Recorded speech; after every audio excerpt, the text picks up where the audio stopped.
We have made two requests as the leadership of Azimio here, led by His Excellency Kalonzo Musyoka. Number one, we are aware that there are still a number of Kenyans, very many Kenyans who are still missing. When we have asked the DCI officers here, they have told us that it is not them who took these people. So, despite the promises that were made by Ruto during the campaign, he is still maintaining police hit squads, people who are not even known to the police. And they are the ones conducting these abductions. At least for Alfred Keter, there were people there to film it. And that is why he is still safe here. As a father, I would never wish what happened to Alfred Keter to happen to any one of us who have children. That I'm taken away kicking and screaming in front of my own kids. Those kids are traumatized for life because nobody wants to see that happening to their parent. The second request we have made to the DCI is that if there is any leader in Azimio, any one of us, who they need to see or talk to or to speak to, or to, if you have any issue with any one of us, we are available at very short notice. There is no need to go and break down Honorable Babu Owino's door at home when his wife and children are there. If you want us, let us know. And we have given our numbers here. They have Sifuna's number, they have Honorable Kalonzo's number, they have Eugene's number, they have all of our numbers. If they need us, we will come the way that we have brought ourselves on time, any single time they want us, because we are not criminals and we will not accept to be treated as criminals. I thank you. We are here in solidarity with our brother Alfred Keter, who was abducted yesterday, and I want to thank my colleagues, the lawyers who have come to stand with our brother. And there's one protester who said that William Ruto, when he's not flying, he's lying. When he's not flying, he's lying. I think this, since the Gen Z happened, this is the longest he has been in the country without flying. But he's doing a lot of lying, as we saw last night. He had lied about the number of people who were killed. He said there were only 6. Yesterday on national television, he acknowledged that number was triple the number he had told the country before. And when he says there are 19, then you need to triple that number. I think him saying he's not responsible, that he has no blood on his hands, we want to tell him that the buck stops with the president. And he must take responsibility. Just the way he came out to say they did a good job. Now, the killings that are related to police shootings were done by these rogue police who continue abducting Kenyans the way they abducted our brother yesterday. And we want to tell him to take full responsibility.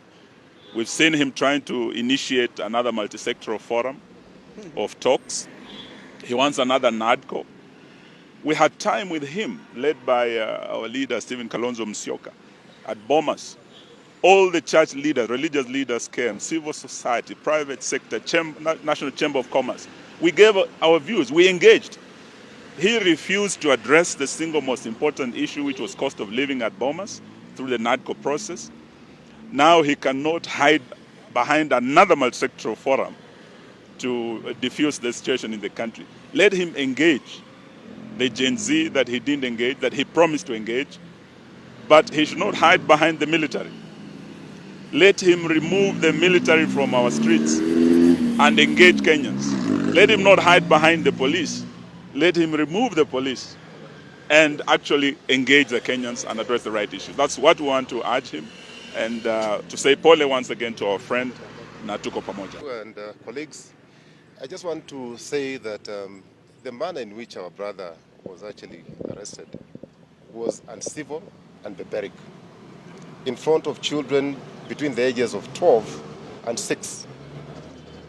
And I can confirm that these kids were extremely traumatized. We spent the better part of the afternoon yesterday with them until Mheshimiwa was released, and we allowed them to go home. But I can imagine what the children are going through. In fact, my daughter, who is away, brought it to our attention because we have a family WhatsApp group, and she wanted to know, why has Baba Sasha been arrested? What has he done? What crime has he committed? Now, what explanation can you give to a 12-year child who is asking very hard questions? I only would want to ask the president to look at Kenyans in the eye and tell us how he would have reacted if his own children were treated the way Honorable Keter's children were treated. he is a father, I'm assuming.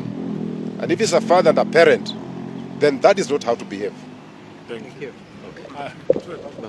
Sema. Babure, sema kitu. Me, I was already annoyed.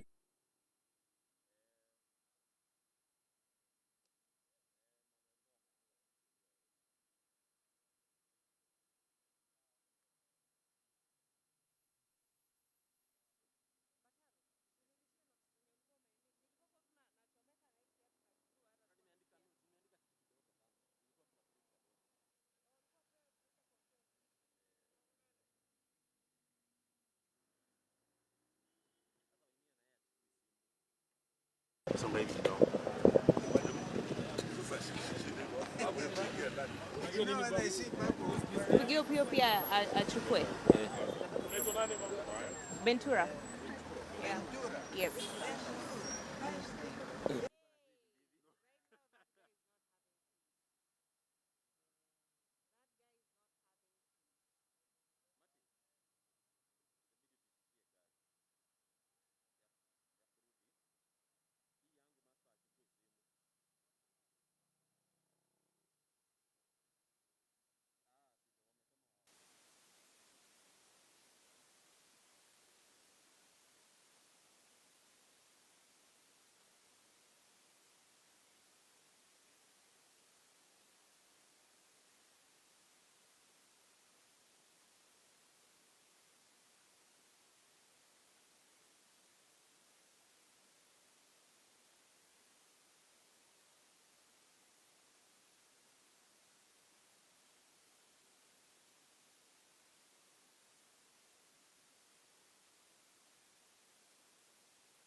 Umetoka.